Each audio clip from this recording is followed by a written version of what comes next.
ToonGrin.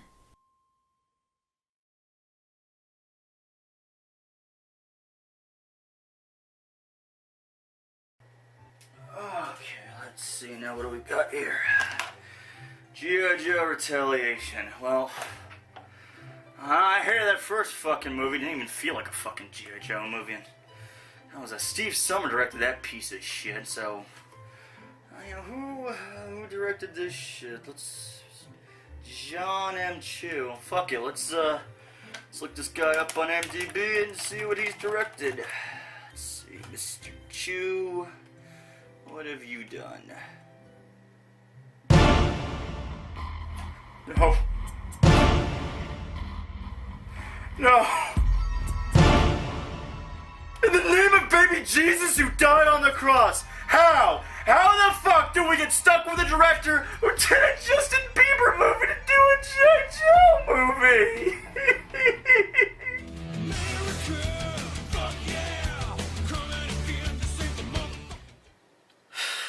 Okay, I think we all remember my opinion on Rise of Cobra. Oh!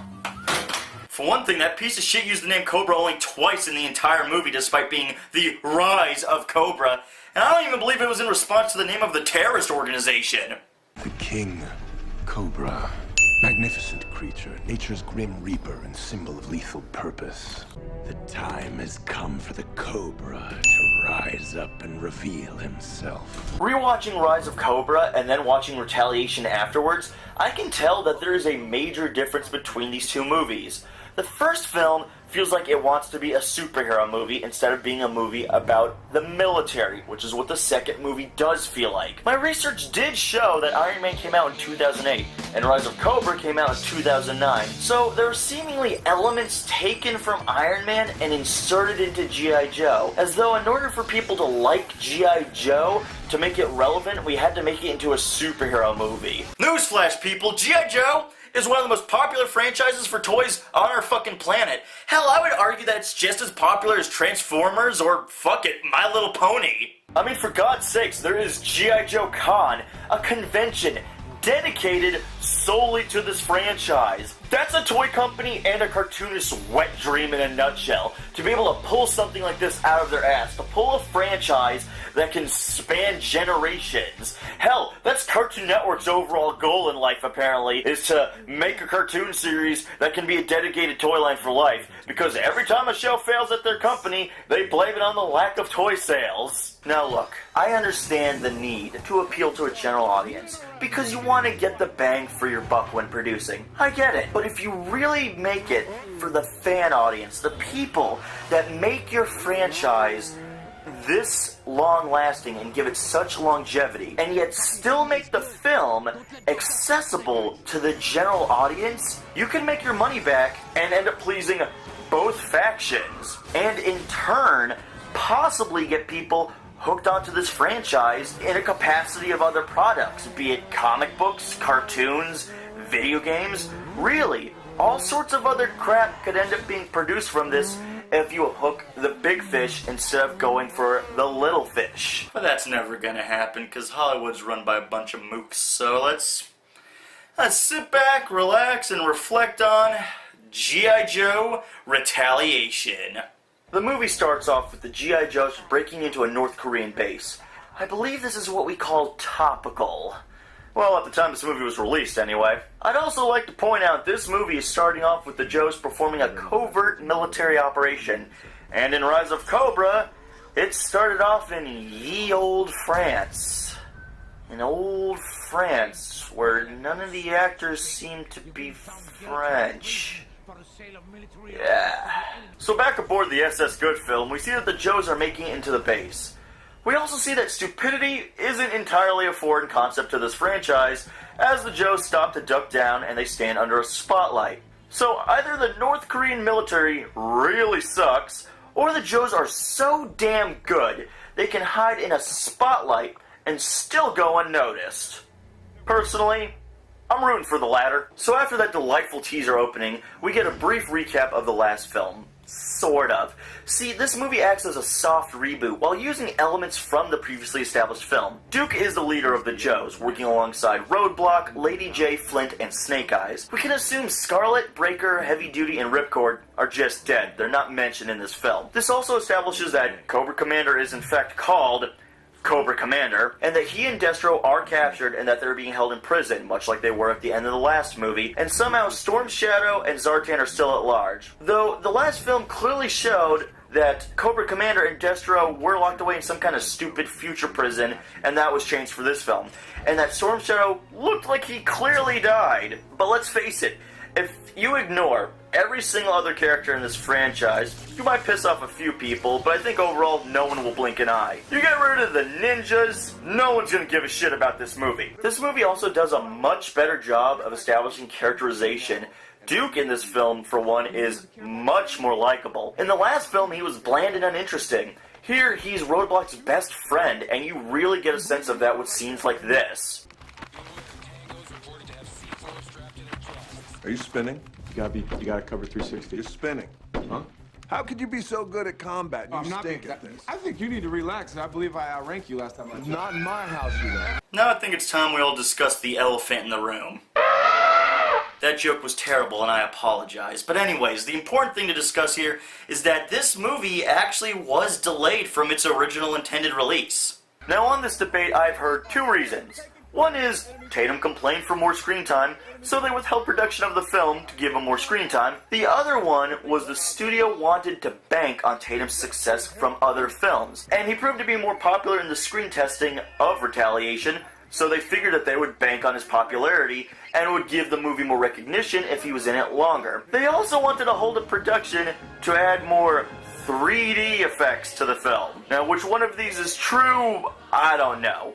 But what I do know is this movie made more of an effort to make Duke a character in 20 minutes, and that's all he appears in this film. In those 20 minutes, he is more of a defined character than the entirety of Rise of Cobra, which had a 2-hour run. In Washington, D.C., we see that the president, who, if you remember from the end of the last film, is Zartan, disguised through the use of injected nanobots that allow him to look like the President of the United States. Zartan discusses with the presidential cabinet that with the fall of the Pakistan president, that the weapons cache of warheads in the Pakistan military base could fall into the wrong hands, and that they need to take action. The course of action that they take is to send in the Joes to retrieve the warheads from the base before they fall into potential terrorist hands. So the Joes ship out ready to drop in and capture the warheads.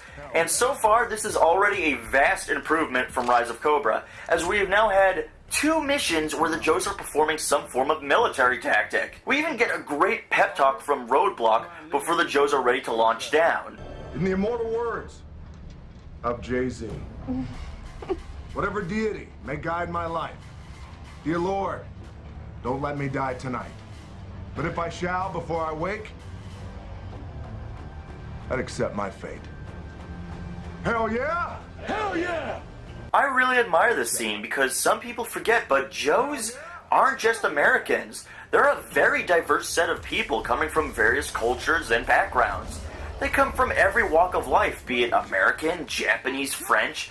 Every nationality is mixed up into this team like a great big gumbo pot. So having a line where they're paying homage to whatever respective deity they worship is a great pathos and shows respect to a great team of diverse people and cultures. Yeah, I know it's schmaltzy, but there's something just about it, you know? It shows the level of patriotism and love between these band of brothers.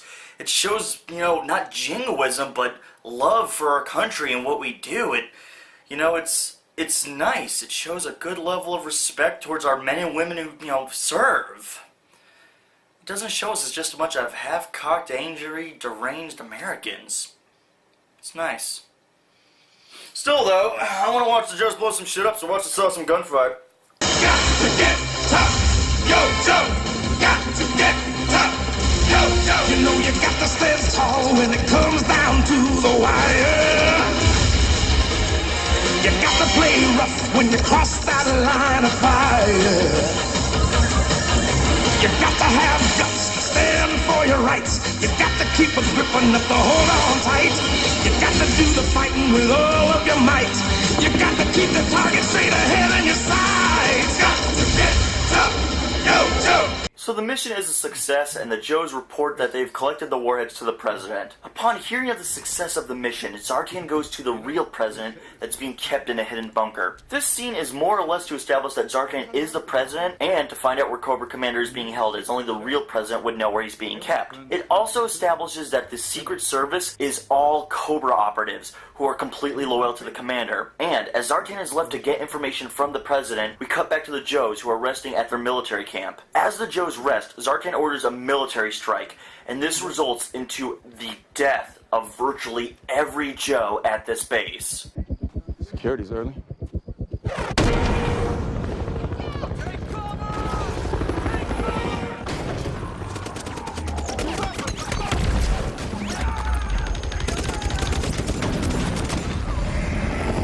I know this is going to sound really, really dark, but this scene has got to be one of the best in the entire movie.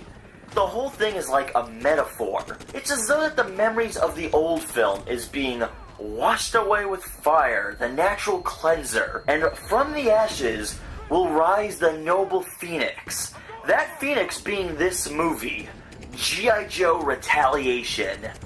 Not to mention, it's just a really bitchin' action scene. I mean, it's here that we get to see that this movie has some serious balls to kill off one of their major leads, as Duke dies trying to save his fellow Joes the best he can in this shit situation they have found themselves in. So just as they were at their worst, Roadblock, Flint, and Lady J leapt into a nearby water well that their base had been using, which allows them to escape the onslaught. Meanwhile, President Zartan declares to the world that the Joes have gone rogue, and that the most recent death of the Pakistan president was in fact caused by the G.I. Joe operative Snake Eyes. This was all part of an elaborate plan by the Joes to seize the Pakistan warheads for themselves. Zartan also announces that within the wake of such a travesty, that he calls upon the world leaders to bring together a summit to discuss the idea of nuclear disarmament to avoid terrorist attacks like this in the future. He also announces a new strike force has been created to handle such threats as this, codenamed Cobra, and that Cobra had been sent to settle the Joe insurrection. However, unknown to Cobra, Snake Eyes is still at large, as he was not even at the base. Now with no base, no friends, and stranded in the desert, the first thing the Joes do is set out in hopes to find a way to get back to America and see if there's anyone else they can reconnect to see if any Joes survived. And all of this is compounded with the capture, transportation, and arrival of Snake Eyes to a secret military subterranean prison.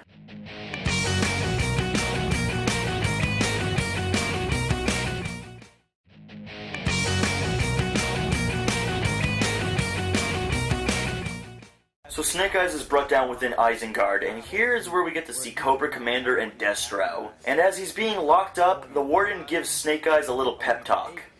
And then Snake Eyes returns the favor.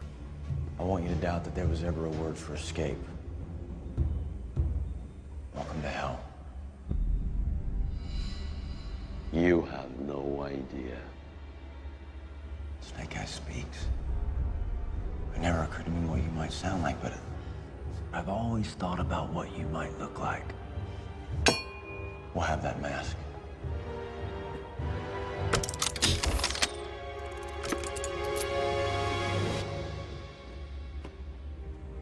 Oh, this is just too good. This is supervillain genius right here, people. The commander now has his inside man that was being used to be tracked to find and locate the prison, so his outside man, Firefly, can attack the prison and help bust them out. You would not believe your eyes if 10 million fireflies lit up the world as I fell asleep. So Firefly, Storm Shadow, and Cobra Commander leave, abandoning Destro, most likely because Christopher Eccleston was filming Thor at the time. The Commander leaves with Firefly and an injured Storm Shadow, who retreats to his home temple in Japan in order to be healed. And all this is caught by Snake Eyes, who then reports it to the Arashikage Temple, and the home to the Blind Master, who agrees that they must help their fellow Joes. But first, they must capture Storm Shadow, as he may know what Cobra's plans are. And then, we get to see the Commander take his rightful place on the throne of Cobra.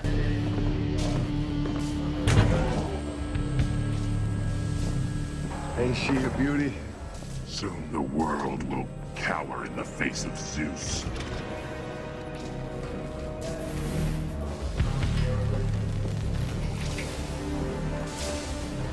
All we've been missing is our commander. Good to have you back, boss. Cool mask. Well, considering the last movie we had.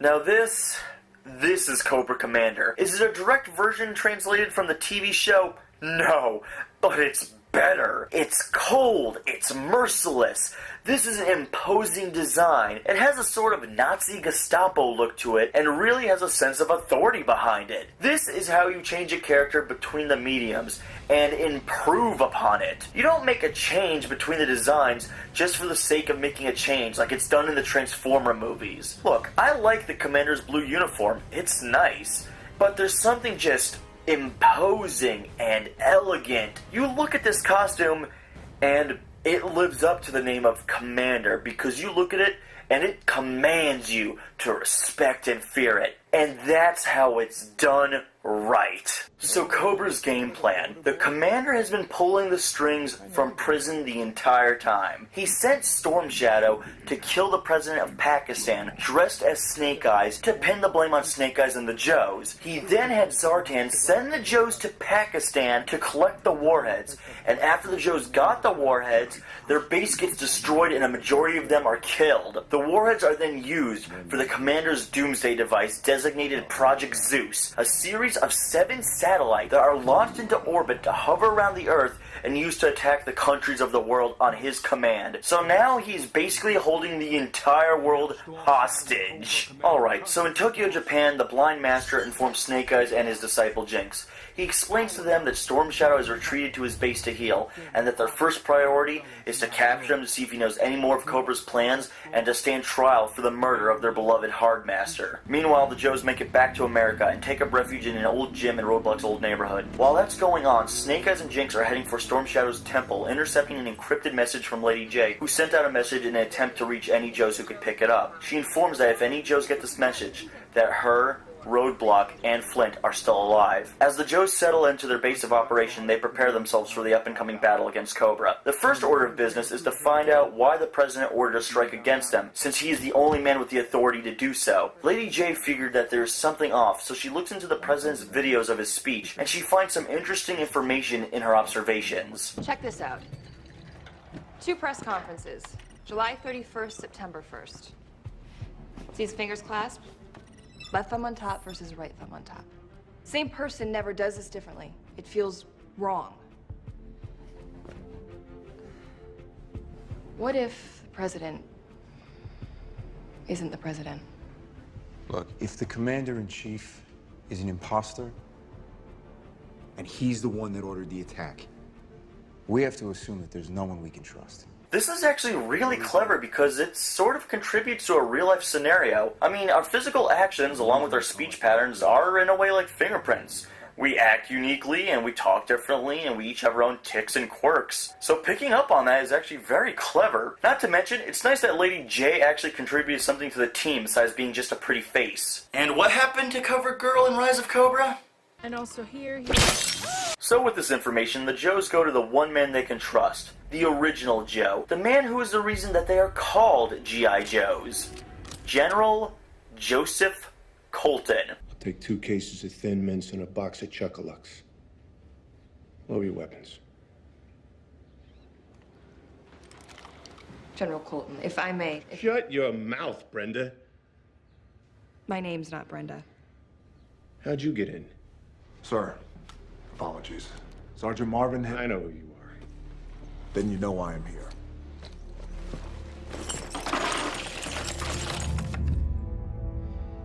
First off, the dog tags. Great scene, as it just shows how many of their friends, family, and people they've lost because of the strike by Cobra. That really grants so much weight to the situation of how dire everything is. Also, I don't much care for Bruce Willis's part in this. Now, don't get me wrong, he plays the role well and brings some star power to the film, but as a fan of G.I. Joe, he's replacing another beloved character I wanted to see in this movie. My name is Sergeant Slaughter, Special Drill Instructor for G.I. Joe. That's right, we were supposed to have Sergeant Slaughter in this, but sadly we couldn't. And the reason why, we get straight from the Sarge himself. The last time I spoke to you, you told me that you almost had a part in that movie? Yes, I was actually supposed to be the part of Bruce Willis as Sergeant Slaughter, but because we had conflicting toy companies, Hasbro and Mattel, I wasn't able to do it, so... So look, I know it's not Bruce Willis's fault, and he's doing the best he can, and he's actually acting very well, but I'm a fanboy, and we don't think logically. I wanted Sergeant Slaughter, I didn't get Sergeant Slaughter, and I'm annoyed that I didn't get my Sergeant Slaughter. However, from a storytelling perspective, having the first Joe is actually a very strong move. I mean, his knowledge of the government would probably be actually a little bit more in-depth than a drill sergeant would. I mean, Colton is the guy who tells them of a way for the Joes to get close to the president and check to see if he's been replaced or not. Having more detail as part of the president's secret service, he tells them of a poker game with the chief of staff. So if anyone were to know something about the president's change, it would be him. So with the information provided, the Joes set up a sting operation to abduct the chief of staff. They drug him with a serum that will cause him to forget the last few moments of what has occurred. And after getting the information from him, they learn that there's a gala being held by the president as a means of good faith to the other countries before having the summit. And as the Joes prepare to infiltrate the gala, Snake Eyes and Jinx prepare to infiltrate Storm Shadow's base of operation. They manage to get in and end up tranquilizing Storm Shadow and capturing him. And then we get one of the most epic ninja fights ever, which I shall accompany with the proper music. Everybody was kung fu fighting. Those kids were fast as lightning. In fact, it was a little bit frightening, but they fought with expert timing. So as Snake Eyes and Jinx return with Storm Shadow to the Blind Master, Lady J and the Joes are infiltrating the presidential gala. However, having some minor complications, Lady J manages to get in and mingle with the president. She grabs a single strand of his hair and sends it through a DNA analyzer that reports the information back to Flint, who is waiting out in a getaway car. The Joes then discover that the president is in fact Zartan. All the while, the Cobra operatives discover that Lady J is in the building, so they move Zartan out as quickly as possible. Outside, Roadblock is prepared to take a kill shot to assassinate Zartan, but is assaulted by Firefly. The two battle it out, and as Firefly gets the upper hand, Flint and Lady J come careening out with their car and clip Firefly, and the dude still manages to get up and walk away from this, escaping, as does Zartan when they were distracted. Meanwhile, at the Temple of the Arashikage, Storm Shadow is brought before the Blind Master to answer for the crimes of murdering the Hard Master. Do you deny that your envy and hatred drove you to shed the Hard Master's blood? It's possible to feel so much hate. You stop feeling it at all. Like a fish not knowing it's in water.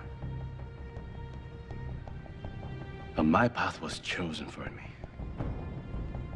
by my enemy, who framed me for killing the Hard Master.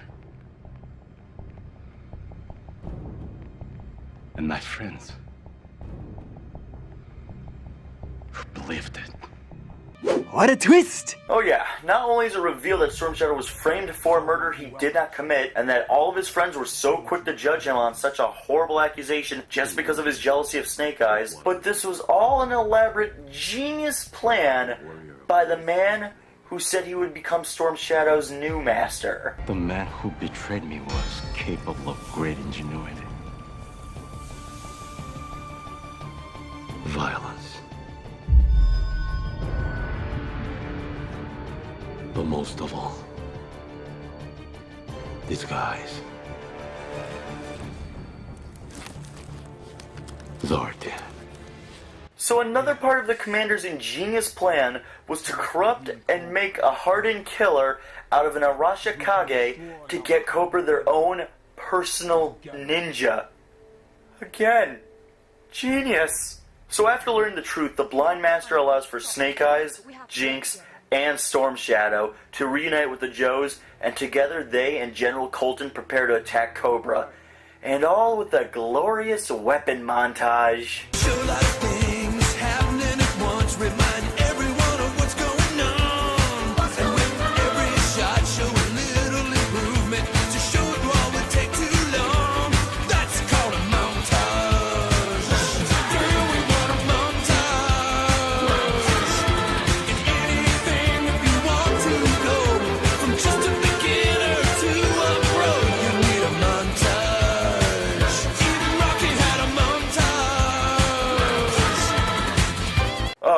gives Roadblock a tank.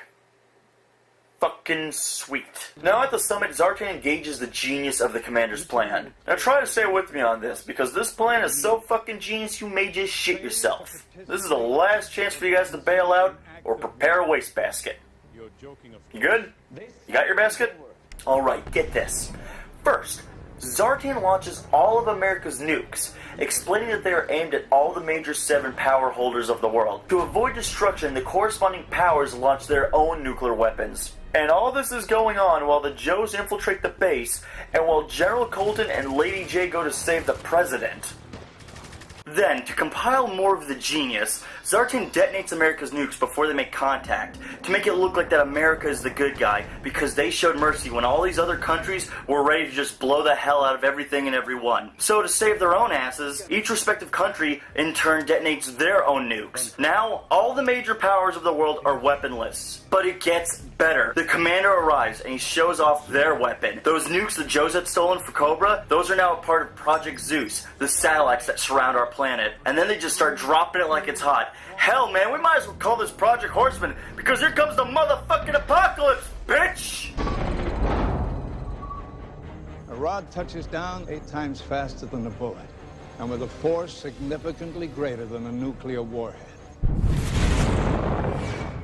None of the fallout. All of the fun.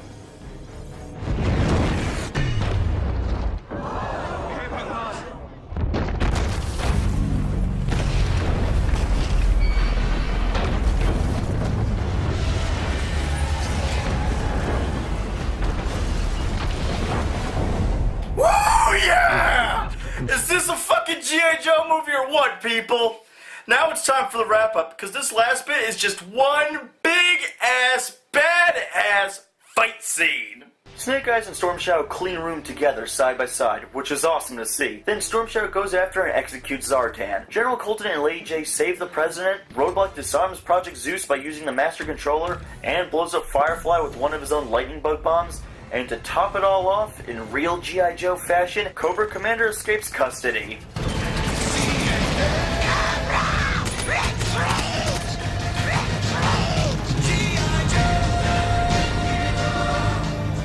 The Joes are then reinstated as heroes and given medals of valor for their hard work to defend the world from Cobra, a ruthless terrorist organization bent on ruling the world.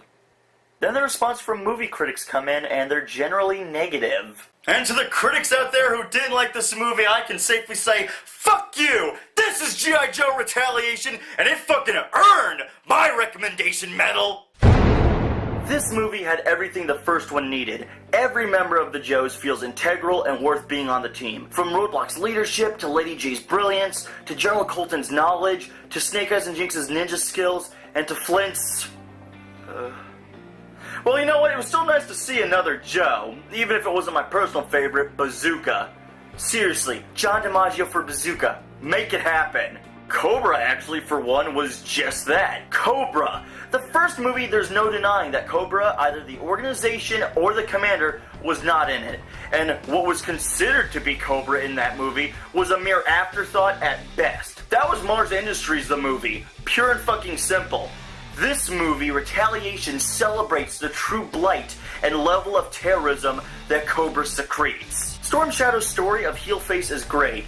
It's a bit shoved in since the movie already had so much going around, but I enjoy a good Heelface turns for a story, and it actually develops more of his character than just being evil Snake Eyes. The lack of Destro is regrettable. He is one of my favorite Cobra operatives, but his replacement with Firefly is actually a bit better. For one thing, Firefly is a great hand-to-hand combatant and also a skilled weapon master, so he fills up like 2 positions. As for the commander, he looks great, he sounds great, but he doesn't do much. While it's true that Cobra Commander is a mastermind-style villain, he doesn't directly interact with his enemies because he has troops to solve those problems. It's kind of beneath him to interact. But at the same time, I wanted to see him whip out his sword and start gutting people left and right like a badass. After all, an army is only as good as its commander, and if a commander leads by example and shows his strength, the army is better for it. Although, this is also very true to Commander in the TV show. He didn't really do much. So, props there. Is this the perfect G.I. Joe movie? No, but it's damn close. And with the possible sequel, I just want to know, where do you go from here after such a big story like this? The Commander could return, but Zartan is dead, Destro is ditched, and Firefly is dead, and Storm Shadow did a heel face turn. So what other big major players could you bring in? Maybe Tomax and Zaymot, or Major Blood, or maybe even Serpentor? That could be kinda cool. I'm just having a concern that with the third movie, will they fuck it up? Because third movies always seem to be where the franchise loses its steam. So will this be just one good movie amongst a shit sandwich? I don't know. But I guess we can all just hope that if the third movie does go through, we see more awesome members of Cobra and more of the real American heroes that are G.I. Joe. I'm Nero and Jealous, and I deliver the verbal execution to any movie I see fit.